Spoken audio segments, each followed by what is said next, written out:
ప్రేమ కలిగిన తండ్రి, యేసయ్య వందనాలు, స్తోత్రాలు. ఆయన ఈ దినము మా ఎడల మీరు చూపించిన కృప కొరకు స్తుతిస్తున్నాను.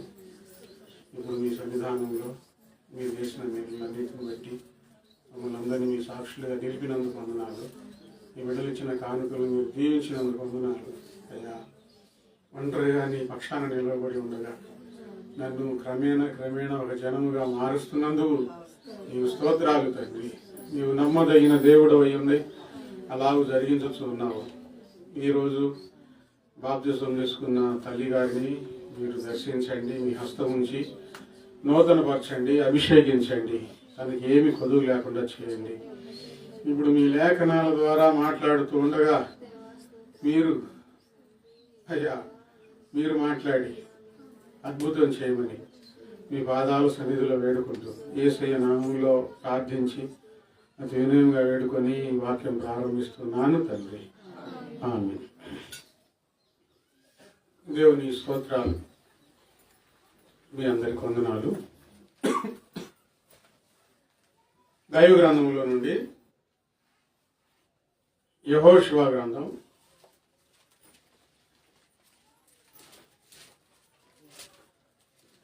2వ అధ్యాయం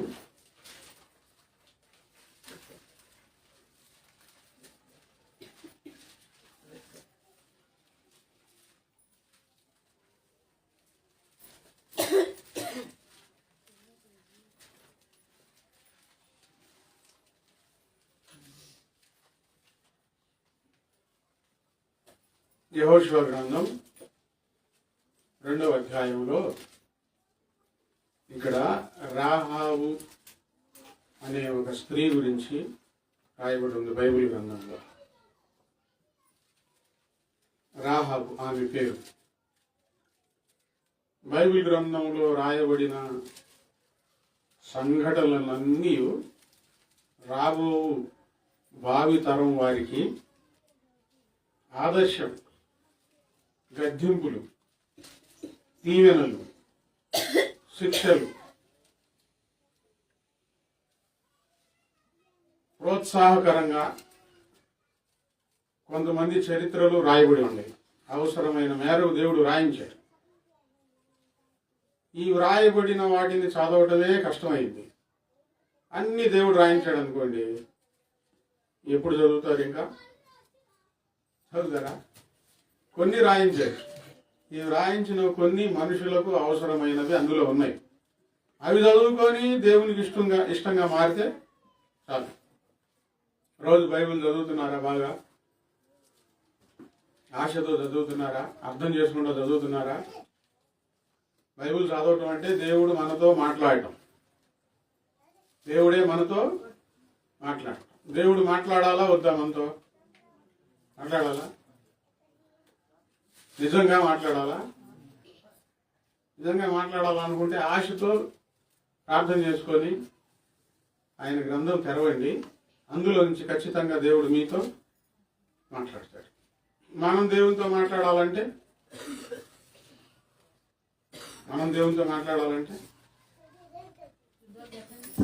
ఏం చేయాలి? ప్రార్థన చేయాలి. ప్రార్థన చేయడం మనం దేవునితో మాట్లాడుకోవాలి.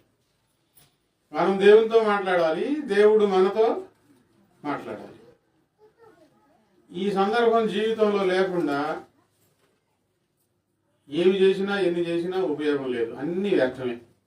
మన భక్తి జీవితంలో ఇవి ప్రధానంగా ఉండాలి. మనం దేవునితో మాట్లాడుకోవాలి, దేవుడు మనతో మాట్లాడాలి.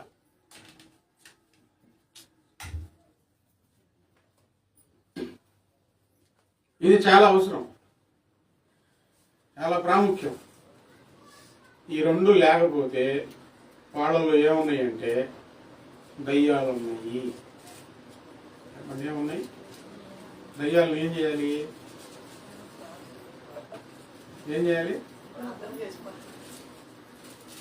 ఎవరో ఏమో అన్నారు, పాశం పెట్టాలంట.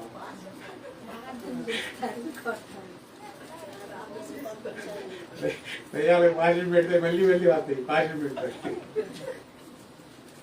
అత్త చేసేది సరిగి పట్టాలా, ఉండకూడదు.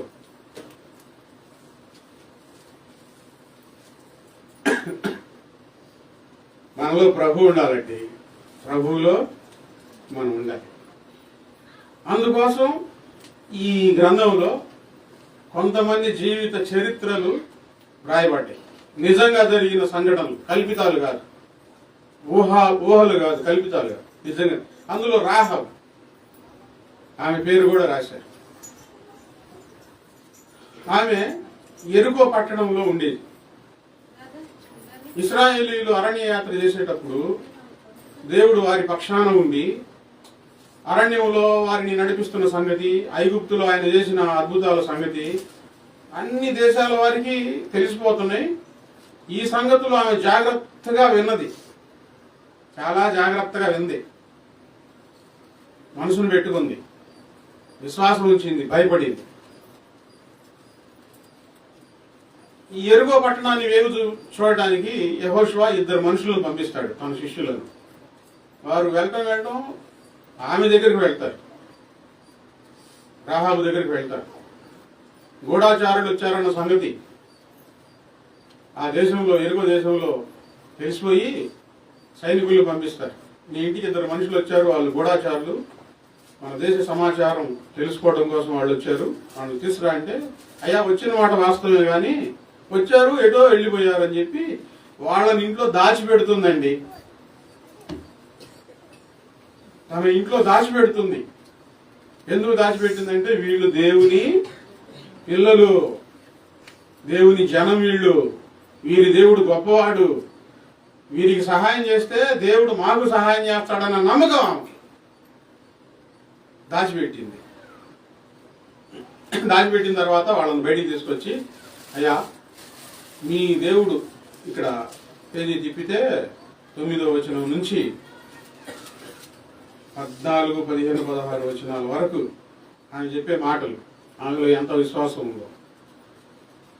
మీ దేవుడు అన్ని దేశాల వారిని ఎలాగో నిర్మూలన చేశాడో మేము విన్నాం, కనులారా చూస్తున్నాం.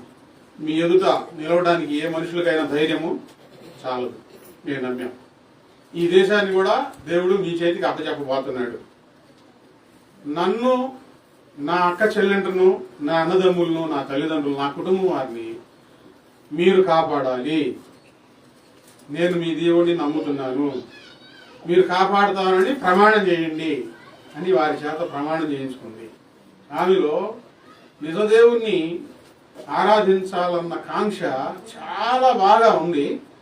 వారితో నిబంధన చేసుకుందనమాట. నేను మిమ్మల్ని దాచిపెట్టాను కదా, మీరు ఈ దేశానికి వస్తారు, మా దేశాన్ని కొల్లగొడతారు, అప్పుడు నా కుటుంబాన్ని, నా బంధువుల్ని మీరు కాపాడాలి, మాకు హాని చేయకూడదు అని ప్రమాణం చేయండి అంటే వాళ్ళు ప్రమాణం చేసి, మేము మరలా వస్తాం, మీ ఇంటికి ఎర్రని దారం ఒకటి కట్టుకో, ఆ గుర్తును బట్టి మీ కుటుంబాన్ని మేమేమి చేయమని వీళ్ళు ప్రమాణం చేస్తారు.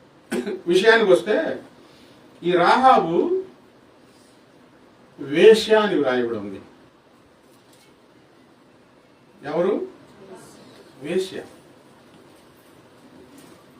ఆమెకు అక్క చెల్లెళ్ళు ఉన్నారు, అన్నదమ్ములు ఉన్నారు, తల్లిదండ్రులు ఉన్నారు. కానీ జీవితం చెదరిపోయింది. ఈ మానవ జీవితంలో అందరూ బాగుండాలి, మంచిగా ఉండాలని దేవుని కాంక్ష, పరిశుద్ధంగా ఉండాలని దేవుని ఆశ. నేను బాగుండాలి, నా జీవితం బాగుండాలని ప్రతి మనిషి ఆశ. అందులో స్త్రీ కాంక్ష. ప్రతి స్త్రీ ఏం కోరుకుంటుంది?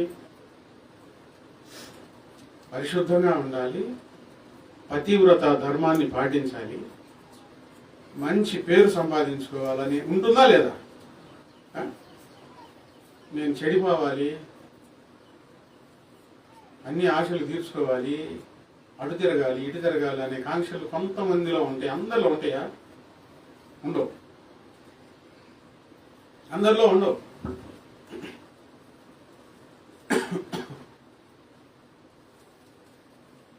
నాకు తెలిసిన ఒక అతను ఉన్నాడు.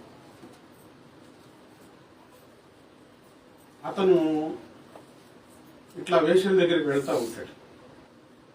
అతను చెప్పిన మాట, ఒక వేశ్య దగ్గరికి వెళ్ళాను.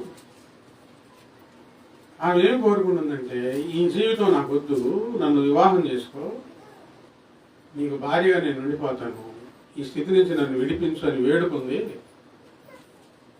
వాళ్ళకు కూడా ఈ ఆశలు ఉంటాయా అని నాకు చెప్తా ఉన్నాడు. అంటే ఆ స్థితిలో నుంచి ఎలా మారాలని ఆశ, మంచిగా శుద్ధమైన జీవితం జీవించాలని ఆశ. జీవితం ఎప్పుడు ఎవరిది ఎలాగూ చెదిరిపోతుందో తెలియదండి, తెలీదు. మన జీవితాన్ని చెదిరిపోనివ్వకుండా భద్రంగా కాపాడుకొని దేవుని చేతుల్లో పెట్టి ఈ జీవితాన్ని పరిమళింపజేసుకోవడం ఎంత భాగ్యమైన పని. ఆడవాళ్ళు కానివ్వండి, మగవాళ్ళు కానివ్వండి. ఇక్కడ ఒక స్త్రీ గురించి రాయబడి ఉంది. ఇప్పుడు ఇరు వర్గాల వారు ధ్యానం చేయాలి ఈ విషయాన్ని. జీవితం చెదిరిపోవడం అంటే మోసం చేయటం ఒక పాపం, దొంగతనం చేయడం ఒక పాపం, నరహత్య చేయడం ఒక పాపం, ఇతరులను ద్వేషించడం ఒక పాపం, ఇతరులకు కీడు చేయడం ఒక పాపం అయితే, వ్యభిచారం అనేది ఈ దేహంతో జరిగించే పని కనుక ఈ దేవుని ఆలయాన్ని చెడగొట్టుకుంటున్నట్లు, జీవితానికి ఎసరు పెట్టుకున్నట్లు, అది ప్రమాదకరమైన పాపం వ్యభిచారం అనేది. కొంతమంది పురుషులు, స్త్రీలు ఈ వ్యభిచార పాపంలో చిక్కుకుంటారు. ఎందుకంటే మనస్సును నియంత్రణలో ఉంచుకోలేక, ఒకటి పిచ్చి పిచ్చి ఆశలు, పిచ్చి పిచ్చి కోరికలు చెలరేగి లోపల దయ్యాలు దూరి ఇక దేవుని మాట విననివ్వవు.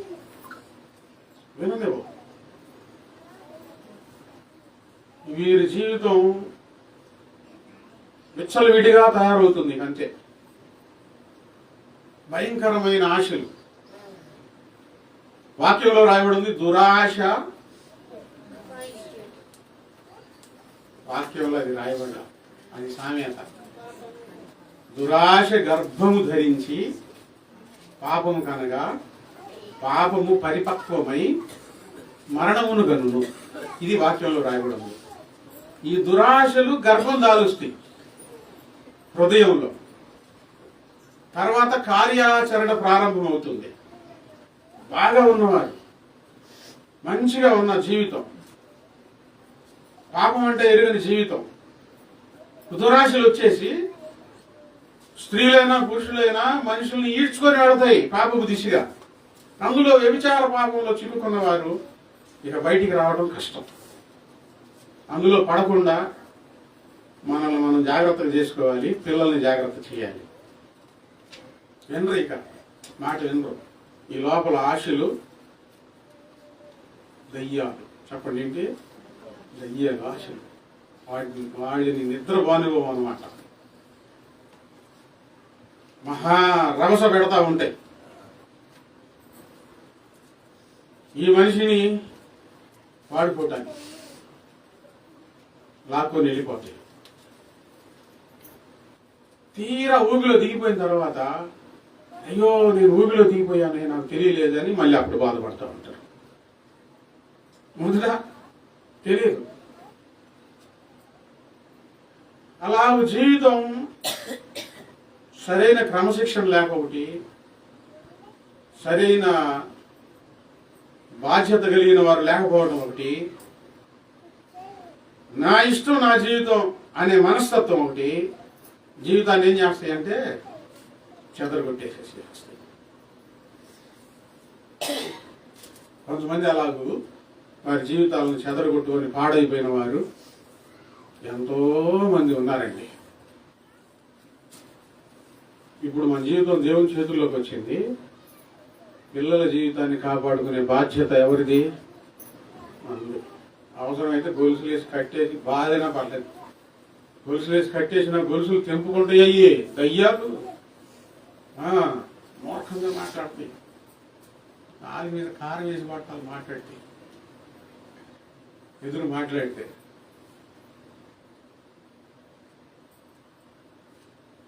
ముందు సంగతి ముందు జీవితం ఏమోలే కానీ నాకు తెలియదు, అతిశయించకూడదు. ప్రార్థన చేసుకున్నాను, పిల్లలకి నేను చాలా ఎట్లా కొట్టానో నాకు తెలుసు, కొంతమందికి తెలుసు. ఆ ఒక్క పాపంలో పడకపోతే పిల్లలు వారి జీవితం తేజోమయంగా మారుతుందండి, తేజోమయంగా మారిద్ది. స్త్రీల జీవితాలు చిన్నప్పటి నుంచి నేను చూసిన కొన్ని సంఘటనలు. ఒక అమ్మాయి బాగా చదువుకుంది, చదువు కాదని లేక ప్రోత్సాహపరిచారు. నేను ఇంట్లో ఉండను, నాకు ఇంట్లో ఉండి చదువుకోవడానికి కుదరదు, ఇప్పుడు వేరే ఊరు వెళ్ళిపోయింది. ఇంట్లో వాళ్ళు ఏం చెబుతారు? జాగ్రత్తలు చెబుతారా చెప్పరా? భయం వేసిద్దా? భయం వేసి ఆడపిల్ల బయటికి వెళ్తుంటే జాగ్రత్త అమ్మా, మా బరువు నిలబెట్టు అని చెప్తారు ఖచ్చితంగా. ఈ అమ్మాయి వెళ్ళిపోయింది, వేరే అబ్బాయిని ఎవరితో వివాహం చేసుకుంది. మీరు చస్తే చావండి, నా జీవితం ఇతనితోనే అంది. పెంచింది ఎవరు? చదువు పంపించింది ఎవరు? మీరు చస్తే చావండి.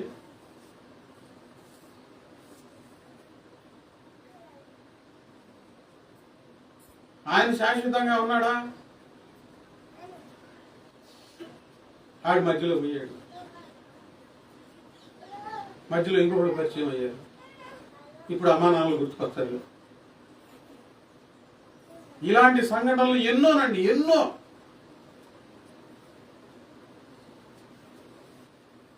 మనసులో ఆశలు పెట్టేగి ఆ విధానంలో రాహాబు అని ఆమె ఎలాగో ఆమె జీవితం చెదిరిపోయిందోలే కానీ మనస్తత్వం మంచిదండి. మనిషి మంచిది, మనస్తత్వం మంచిది. కానీ వ్యభిచారం అనే కుష్టు ఉంది ఆమె జీవితంలో. వేశ్య ఒకడు కాదు, ఒకరితో సహజీవనం చేసిన ఆమెను పతివ్రత అంటారు. ఒకరు కాదు, ఇద్దరు కాదు, ఇష్టానుసారంగా జీవిస్తామంటే వేశ్య అనగా పతివ్రత అంటారా? అంటారా? దేవుని ఉద్దేశం ఏంటి? దేవుని ఆలోచన ఏంటి? ప్రతి స్త్రీ పవిత్రంగా జీవించాలని ఆయన ఆశ అండి, ఆయన కోరికండి, ఆయన మనసులో ఆలోచన. ఒక బిడ్డ జీవితం కళ్ళెదురే చెదిరిపోతుంటే ఎవ్వరికి ఆవేదన లేకుండా ఉంటుందా? ఉంటుందా? పర్లేదులే, ఆహా సూపర్ అంటారా? బాధ కలిగిద్ది. మనుషులకే బాధ కలిగితే తల్లి గర్భంలో నుంచి రూపాన్ని ఏర్పరిచి చక్కగా ముక్కు, కళ్ళు, ముక్కు, చెవులు, రంగు అన్ని ఆయన తీర్చిదిద్దుకొని భూమి మీద పడిన తర్వాత బ్రతుకు నువ్వు అని సెలవిచ్చి, భూమి మీద పడిన తర్వాత బ్రతకమని సెలవేయకపోతే ఆ పసిబిడ్డ బ్రతకదు, ఏడవదు. సెలవిచ్చి పెంచి పెరిగి పెద్దదవుతుంటే చక్కగా దేవుడు మురిసిపోతా తర్వాత ఏదో ఒక పాపంలో కోపంలో కూరుకొని పోతే ఆయన ఎంత బాధపడతాడండి? ఆయన ఎంత బాధపడతాడు?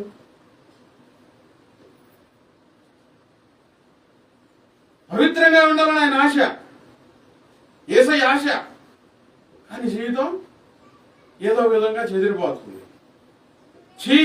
చెదిరిపోయిన జీవితం కదా, ఇక నాకెందుకు అనుకోని దేవుడు యేసు ప్రభువారు.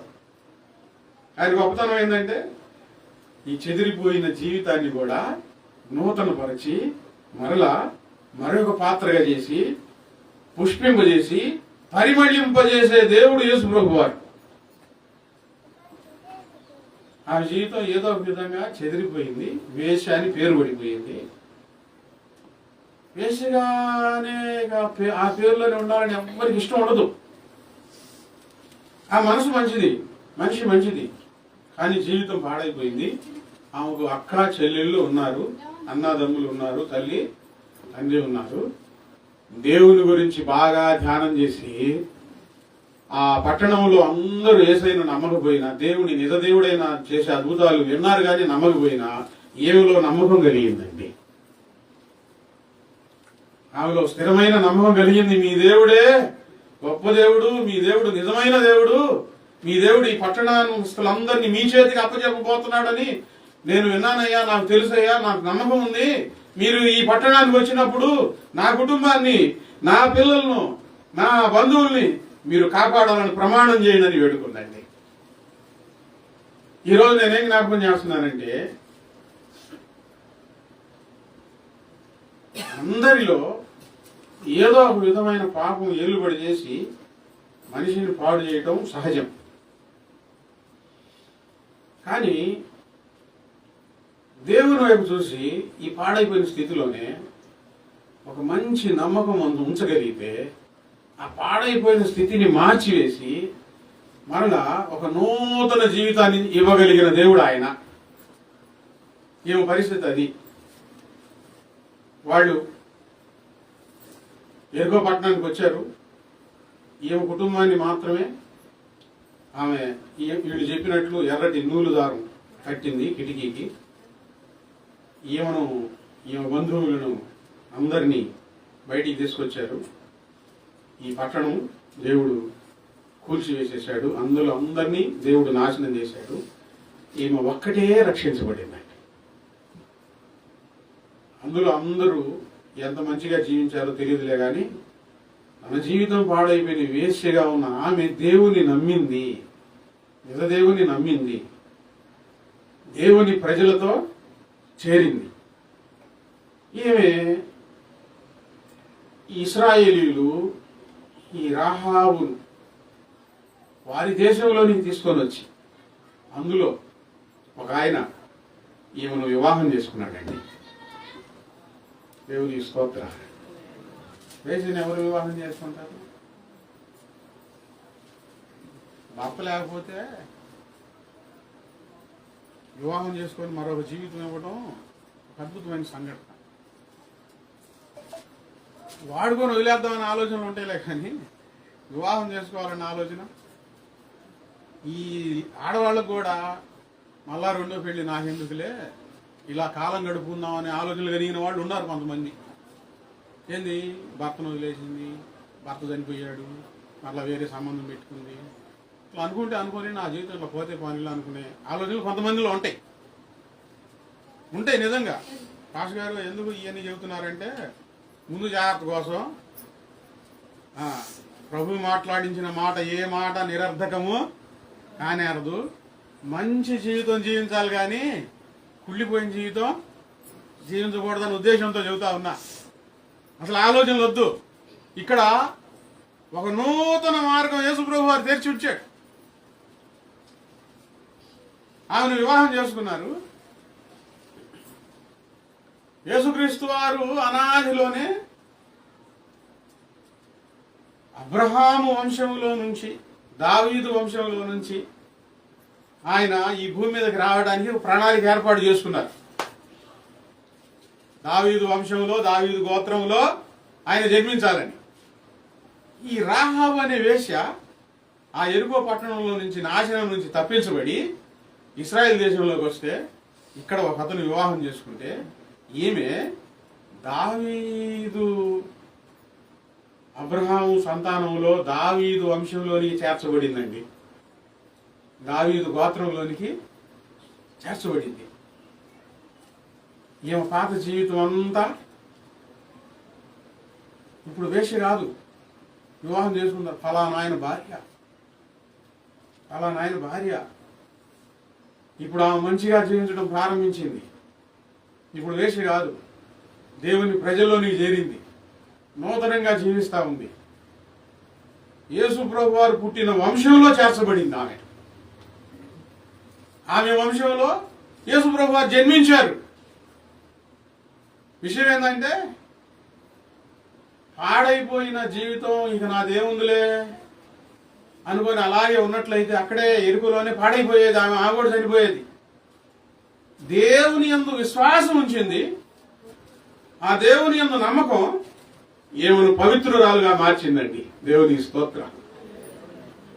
ఆ రోజుల్లో ఆమెను వేషగా చూశారేమో కానీ ఇప్పుడు బైబిల్ చదివే ప్రతి ఒక్కరు ఆమెను ఎలా చూస్తారు? ధన్యురాలు. ఎవరు? ధన్యురాలు. అక్క నుండి, చెల్లెల నుండి అన్న ఉంటాడు. అన్న మగపిల్లలకి ఇంకా వాసు ఎక్కువగా కళ్ళ ముందు తన రక్త సంబంధం లాగా ఉంటే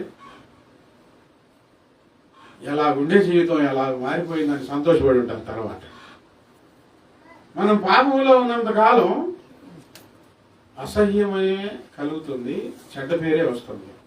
పాపాన్ని అసహ్యించుకొని యేసయ్య రక్తంలో కడగబడి పరిశుద్ధంగా జీవించడం ప్రారంభిస్తే ఇప్పుడు మనం రాజులైన యాజక వంశములోనికి చేర్చబడతాము. దేవునికి స్తోత్రం. పేతురు పత్రికలో ఆ మాట రాయబడుతుంది, చదవండి. పేతురు పత్రిక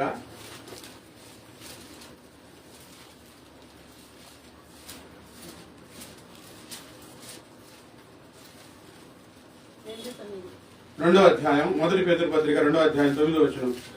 అయితే మీరు చీకటిలో నుండి ఆశ్చర్యకరమైన తన వెలుగులోనికి మిమ్మల్ని పిలిచిన వాని గుణాతిశయములను ప్రచురము చేయ నిమిత్తము ఏర్పరచబడిన వంశం, రాజులైన యాజక సమూహమును, పరిశుద్ధ జనమును, దేవుని సొత్తైన ప్రజలై ఉన్నారు. పాపం చేస్తే దేవుని సొత్తైన ప్రజలు ఎట్లా అవుతారు? ఎలా అవుతారు? ఎరికో జనాంగంలో నుంచి ఇశ్రాయేలు జనాంగంలోని చేరితే ఆమె ఇశ్రాయేలు రాజుగా మారింది. యేసుక్రీస్తు వంశంలోని చేర్చబడింది. అసలు యేసుక్రీస్తు వంశంలో చేరటం అంటే ఎంత అర్హత ఉండాలండి, ఎంత పరిశుద్ధత ఉండాలా? ఆమెకు పరిశుద్ధత ఉందా? అట్టి అర్హత ఆమెకు ఉందా? నమ్మకంతో అర్హతను సంపాదించుకుంది. ఆ తర్వాత ఆమె ఎంత ఆశ్చర్యపోయేదో, ఎంత ఆశ్చర్యపడిద్దో, ఎంత భాగ్యం నేను సంపాదించుకున్నానని. ఆమె బ్రతుకున్నప్పుడు ఆమెను వేషిగా చూసుంటారు. ఆమె మార్పు చెందిన ఆమె జీవితం బైబిల్ గ్రంథంలో తరతరాల వారు, ప్రపంచ దేశాల వారు చదువుకుంటూ ఆహా ఎంత ధన్యురాలు, ఎంత ధన్యురాలు. ఎందుకు ధన్యురాలుగా మార్చబడింది? మరలా పతివ్రతగా మారింది. పతివ్రత వ్రతాన్ని పాటించింది. మరలా యేసయ్య వంశంలోని చేర్చబడింది. ఎంత భాగ్యవంతురాలుగా మారిపోయిందో. లోపాలు ఉంటాయి పిల్లారా, పొరపాట్లు జరుగుతూ ఉంటాయి. వాటిని విడిచిపెట్టండి, ప్రభు బాధాల దగ్గరికి రండి. ఇప్పుడు మనం యాజక వంశం, మనం యేసయ్య వంశంగా మార్చబడతా ఉన్నాం. దేవుని పిల్లలంగా మార్చబడతా ఉన్నాం. దేవుని సొత్తైన ప్రజలం. ఏ పాపం మనలో చోటు చేసుకోకూడదు. వాక్యంలో హెబ్రీయులకు రాసిన పత్రిక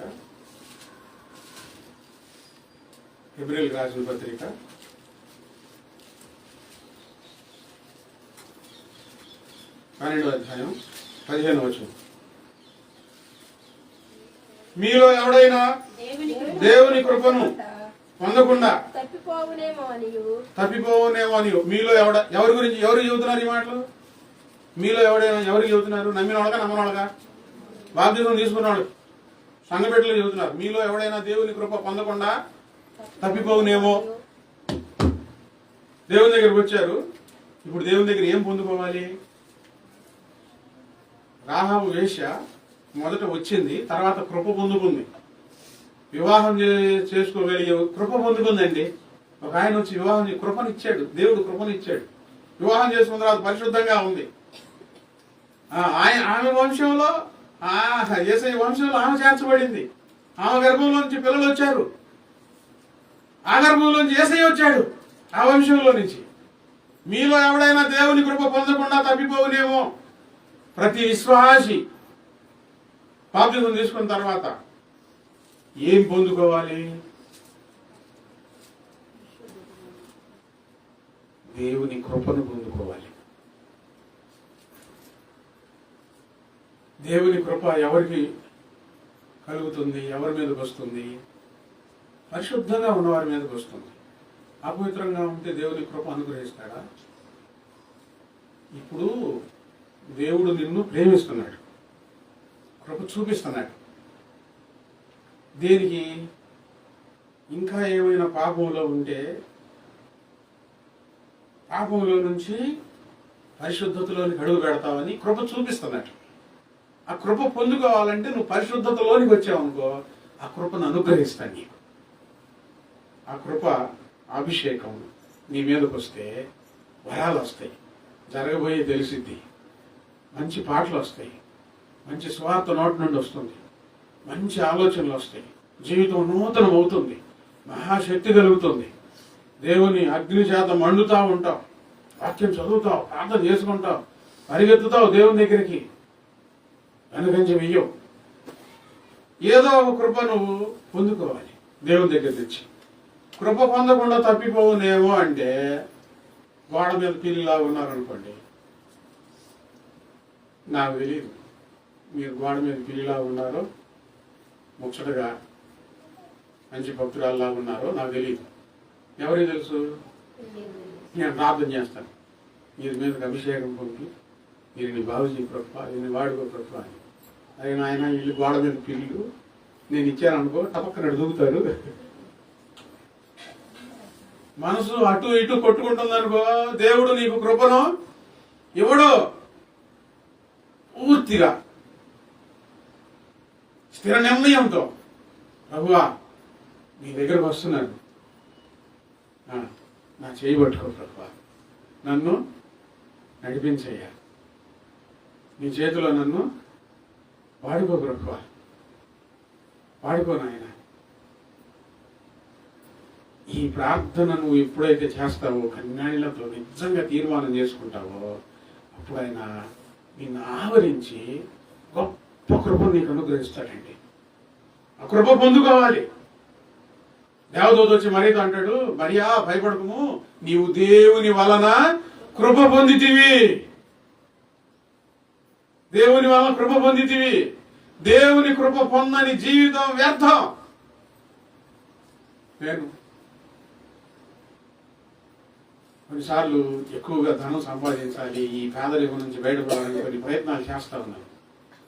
అప్పుడు ప్రభు ఒక చక్కని మాట చెప్పారు, నేను నీ కృపను అనుగ్రహించా. ఏ కృపనిచ్చాడు నాకు దేవుడు? పదే పదే చెప్పాడు, వాక్యం చెప్పే కృపనిచ్చా. అది పోగొట్టుకోవద్దు. నిజంగండి, ఎక్కడ నిలవబడినా ఇట్లా బైబిల్ తీసి చూడంగానే ప్రభు మాట్లాడే శక్తిని ఇస్తావు. ఆ కృప ప్రభు కనికరించి ఇచ్చారు. నువ్వు ఇక్కడ ఈ దాబాలో కరోనా వచ్చినప్పుడు, అది కరోనా నాకు తెలియదు, జ్వరం అనుకొని నేను ఈ జ్వరం తీసే ప్రభు అని మోకాళ్ళ మీద ఉంటే అలాగే ప్రార్థన చేస్తూ ఉంటే చక్కగా ప్రభు నా దగ్గరకు వచ్చి, నీవు ఏమి పలకవలెనో ఆ మాటలు నీ నోట నేను ఉంచుదును అని స్వరం వినపడి, నీవు ఏమి పలకవలనో ఆ మాటలు నీ నోట ఉంచదు. అప్పటి నుంచి ధారాళంగా వాక్యం దేవుడు ఇస్తా ఉన్నాడు. కొంతమంది స్పందిస్తున్నారు, కొంతమంది స్పందన లేకుండా నా గురించే చెబుతున్నాడు ఇది అనుకుంటున్నారు, కొంతమంది ఏమో సంతోషిస్తున్నారు. దేవుడు కృపనిచ్చాడు. మీరు ఏదో ఒక కృప పొందుకోవాలి. ఇక్కడే కాదు, ఇక్కడికి వెళ్ళిన దర్శనంలో ఆలోచించి, అన్న ఈ పని నువ్వు చేయొద్దు, ఎట్లా నువ్వు చెప్పావు అని అంటున్నారు. దేవుని కృప అది పోగొట్టుకున్నాను అనుకోండి, నా జీవితం శూన్యం. సంఘంలో నువ్వు దేవుని కృప పొందాలి, ఆయన అభిషేకం నీ మీదకి రావాలి, ఏదో ఒక వరం నువ్వు పొందుకోవాలి. ఎప్పుడు ఇస్తాడు ఆయన? ఎప్పుడు కృప అనుగ్రహిస్తాడు? ఇప్పుడు ఒక్క మాటలో పరిశుద్ధంగా జీవిస్తేనే కదా. మన ఇష్టం వచ్చినట్లు నేను ఇట్లా చేస్తాను ఏమనుకోబాక అంటే అంటే ఎలా ఉంటుంది? నేను ఎలా ఉండాలి, ఏం కాదులే అనుకుంటే చూస్తాడు. అనుకూలంగా వచ్చిన వరకు చూస్తాడు చూస్తాడు చూస్తాడు. అనుకూలంగా రాకపోతే పిండి రుపుతూ ఉంటారండి. వాటిలో కొన్ని గింజలు బయటికి వస్తూ ఉంటాయి. ఏం చేస్తాం? మరలా లోపలికి నెడతా ఉంటాం. మెత్తగా మారాలి మీరు అని నెడతా ఉంటాం. మెత్తగా మారలేదు, గట్టిగా ఉన్నాయి అంటే ఏం చేస్తారు? ఇక లాభం లేదనుకుంటే ఏం చేస్తారు? సపరేట్గా దాన్ని తీసుకొని మీ ఎట్లు వేసుకొని తింటారా? తీసి అవతలు పారేస్తారు. ఇక నలగది కింద పారేస్తారా? పారేయరా? నేను తీసుకెళ్ళి రాయి మీద రాయి వేసి రాయి మీద కొట్టి నేను మళ్ళీ పిడి చేసుకుంటాను నేను అంబాను. మళ్ళీ కొంతమంది అంటారు ఎట్టా నేను పారేయను, నేను పిండి చేసుకుంటా, కానీ నేను రాకపోయి పిండి చేస్తాను, దాని సంగతి చూస్తాను. ప్రభు మనకి ఎంత ప్రభులు ఇచ్చారు, ఎంతగా మనల్ని పిలిచారు ఆయన కృప కావాలా వద్దా? ఆయన మాట వింటారా లేదా? అంటారా? గట్టిగా చెప్పండి, ఆయన మాట వింటారా లేదా? కృప పొందుకుంటే మీకు మేలు, కృప పొందుకుంటే మీకు సంతోషం. కృప పొందకుండా తప్పిపోవునేమో, అలా సంఘంలోనే ఉండే కృప పొందకుండా తప్పిపోతారేమో. తప్పిపోతే ఏం జరిగింది? అక్కడ కింద వాక్యంలో రాయబడి ఉంది, తప్పిపోవునేమో. చేదైన వేరు ఏదైనా మొలచి విశ్వాసి జీవితంలో దేవుని కృప పొందకపోతే, దేవుడు కృపనివ్వాలని పిలుస్తా ఉంటే, ప్రేరేపిస్తా ఉంటే, వాక్యాల ద్వారా మాట్లాడుతూ ఉంటే నువ్వు నిర్లక్ష్యం చేసి ఆ కృప సంగతి నువ్వు ఆలోచించకుండా నీ విధానంలో నువ్వు ఉంటే తర్వాత ఏమైందో తెలుసా? ఆయన అలాగూ పక్కకు వెళ్ళిపోతాడు. నీ మనసుల్లో చేదైన వేరు మొలుస్తుంది.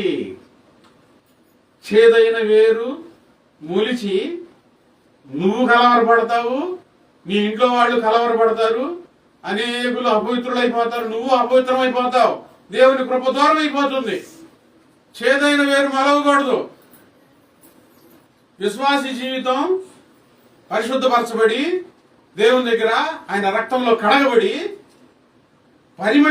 పరిమళించి సువాసనగా మారాలి, ఇంకా ఆశీర్వాదకరంగా మారాల.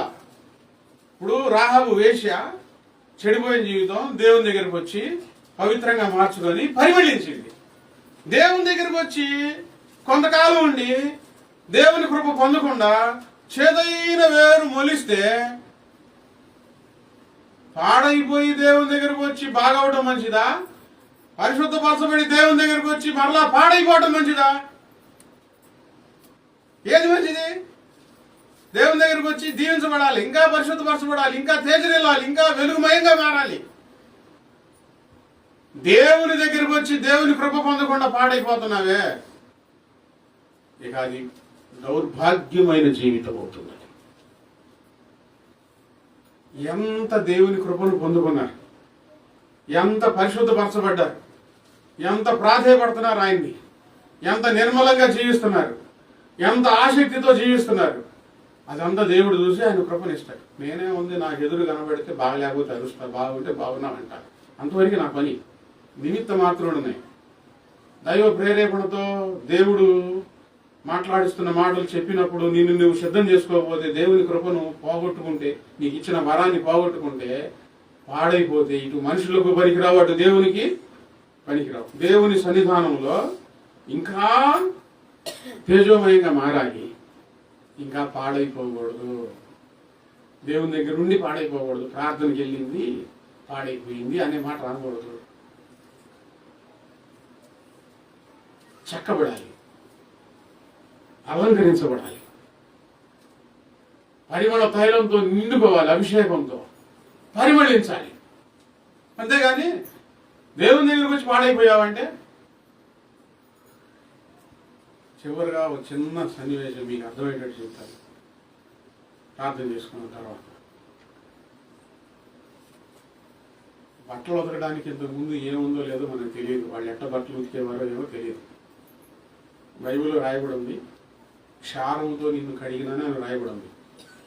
క్షారము అంటే నిమ్మకాయలో ఉండిద్ది ఆ రసం యొక్క ప్రభావం. ఇంకా కొన్ని వస్తువుల్లో ఉండిద్ది, వాటిని వేరు చేసి ఉతుక్కునేవాడు. ఇప్పుడు సబ్బులు సర్ఫులు వచ్చినాయి. ఇప్పుడు సర్ఫులో మురికి బట్టను సర్ఫులో వేస్తే అదేమవుతుంది? శుభ్రం అవుతుంది, తెల్లగా మారుతుంది. తెల్లని బట్టలు సర్ఫులో వేస్తే మురిగ్గా మారడం ఎక్కడన్నా చూసారా? మాన్యా మాన్యా ఒక తెల్లని వస్త్రాన్ని తాత్కాలికంగా భౌతికంగా మనం సరుకులో వేస్తే అది మురిగ్గా మారకపోతే ఇంకా కొంచెం తెల్లగా వచ్చింది, ఇంకా శుభ్రం అయింది.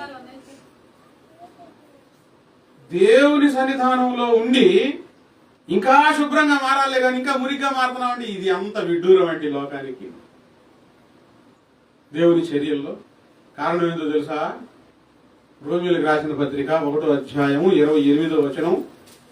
అందుకు కారణం అక్కడ ఏమని రాయబడి ఉందంటే, వారు తమ మనస్సులలో దేవునికి చోటియ్య నొల్లకపోయిరి గనుక దేవుడు వారిని చేయరాని కార్యములు చేయుటకు భ్రష్ట మనసులు వారిని అప్పగించెను.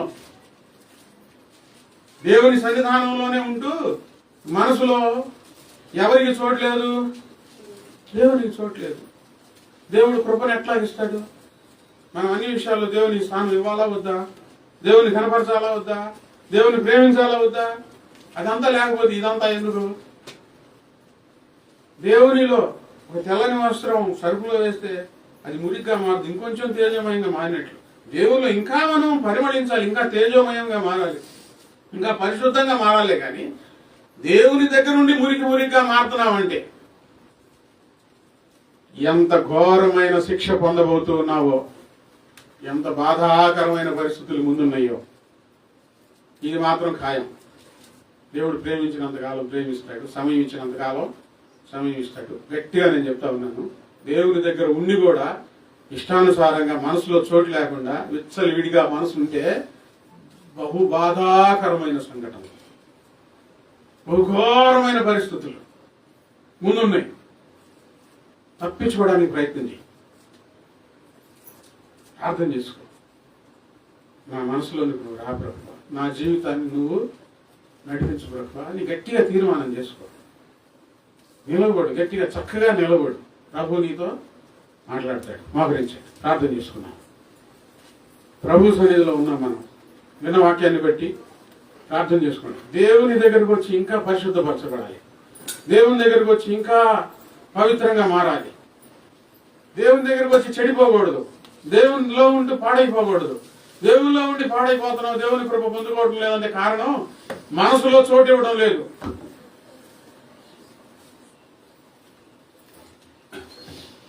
మనసులో చోటు ఇవ్వడం లేదు, పెదవులతో ఆరాధన చేస్తున్నావు. రాహాబు వేశ్యగా మారింది, చెడిపోయింది. కానీ తన జీవితాన్ని పరిమళింపజేసుకుంది, తన జీవితాన్ని దేవుని ప్రేమతో వెలిగించుకుంది, పవిత్రంగా మారి చరిత్రలో నిలిచిపోయింది, ధన్యురాలుగా ఎంచబడుతూ ఉంది, యేసయ్య వంశంలోని చేర్చబడింది. నువ్వు దేవుని దగ్గరకు వచ్చి దేవుని కృప పొందకుండా, దేవుడు కృపను అనుగ్రహించాలి, నేను ఆయన చేతిలో పరిశుద్ధమైన పాత్రగా వాడుకోవాలని నేను ఆశ. కానీ నీ మనసులో దేవునికి చోట్లేదు, దేవుని దగ్గరే ఉంటున్నావు. నువ్వు మురిగిగా మారుతున్నావు కానీ తెల్లగా మారడం లేదు. ఇంకా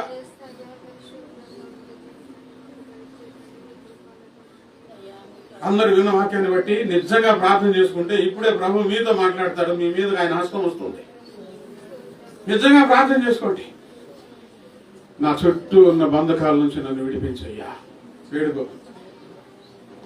నాకు స్థిరమైన మనసు నాకు దయచేయి ప్రభు అని ప్రార్థన చేసుకో. పట్టినట్లు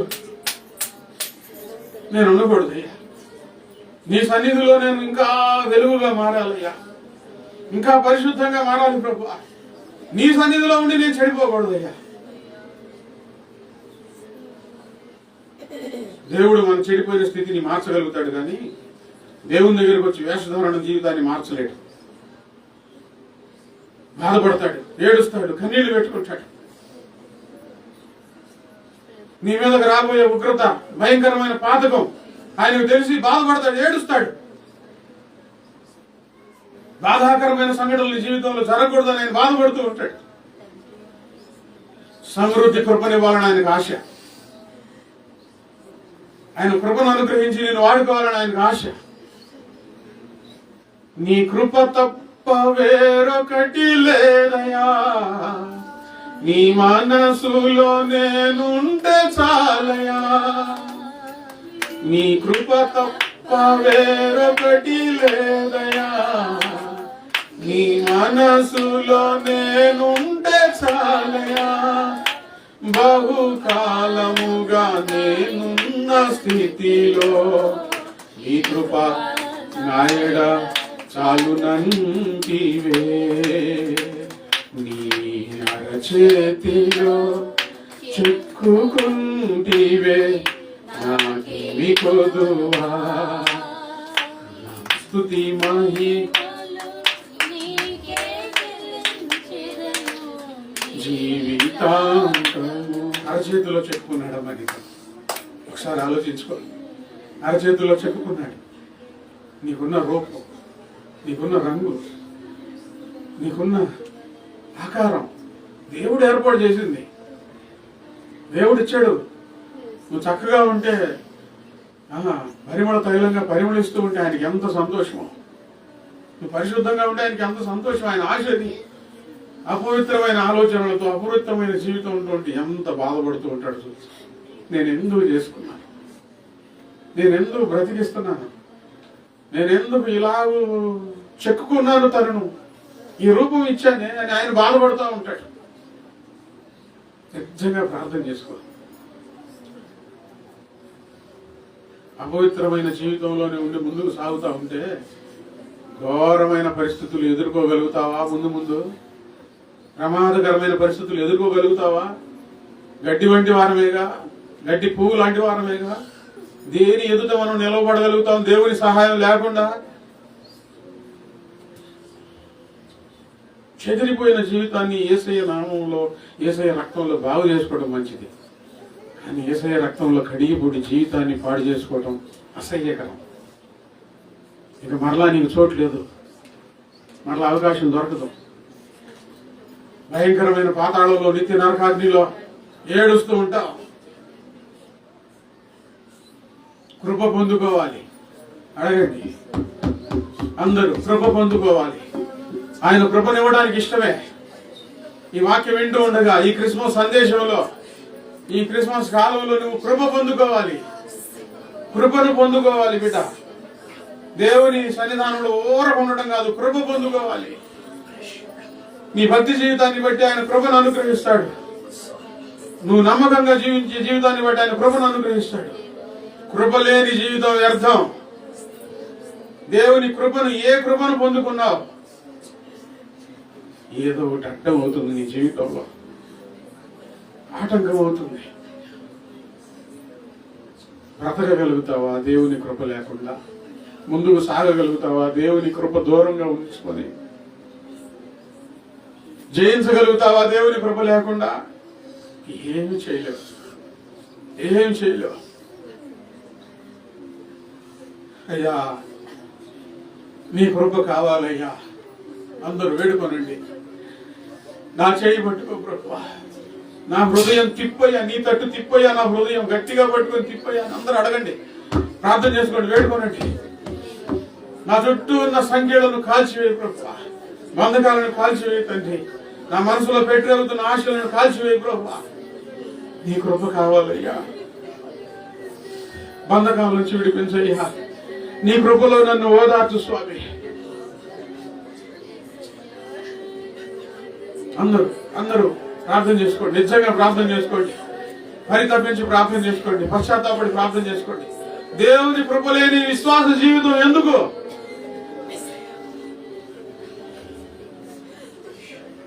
నా వేదనలో వెదకితిని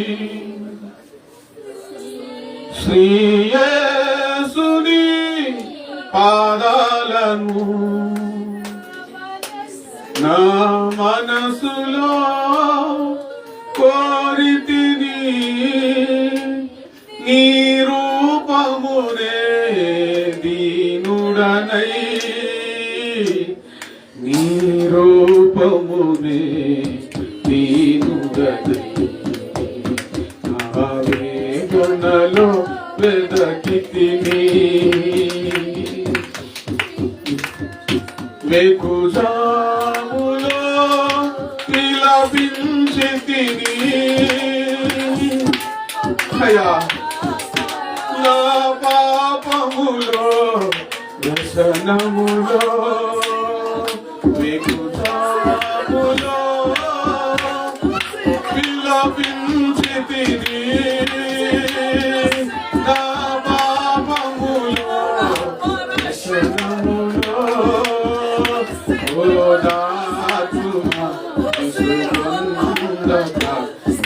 సుపలో నా ప్రభు ఓదార్చుమా ఈ సుగంధక నీ కృపలో నా ప్రభువా నా వేదనలో వెదకితివి నీ హస్తములో నిదురింపజేయుమా నీ ప్రేమలో లాలించుమా అందరూ నీ హస్తములో నిదురింపజేయుమా ఈ ప్రేమలో లాలించుమా ఓదార్చుము విసుగుందక నీ కృపలో నా ప్రభువా ఓదార్చుము విసుగుందక నీ కృపలో నా ప్రభువా నా వేదనలో వెదకితిని శ్రీయేసుని పాదాలను నా మనసులో కోరితిని నీ రూపముని ఏనుడనై నీ రూపముని ఏనుడనై నా వేదనలో వెదకితిని వందనాలు వందనాలు ప్రభువా ప్రభువా నిజంగా ఎవరు వేడుకుంటారో నిజంగా మనసులో తీర్మానం చేసుకుంటారో ఈ రోజు ఈ క్షణమే దేవుని కృప మీ మీదకు వస్తుంది. దేవుని చేతిలో వాడబడతారు. దేవుని కృపాభిషేకం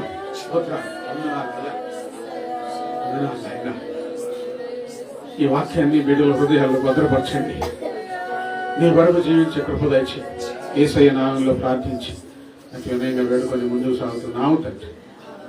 అలాగే మోకరించి ప్రార్థనలో ప్రభు శరీరంలో ప్రభు రక్తంలో పాలిభాగం అలాగే మోకరించి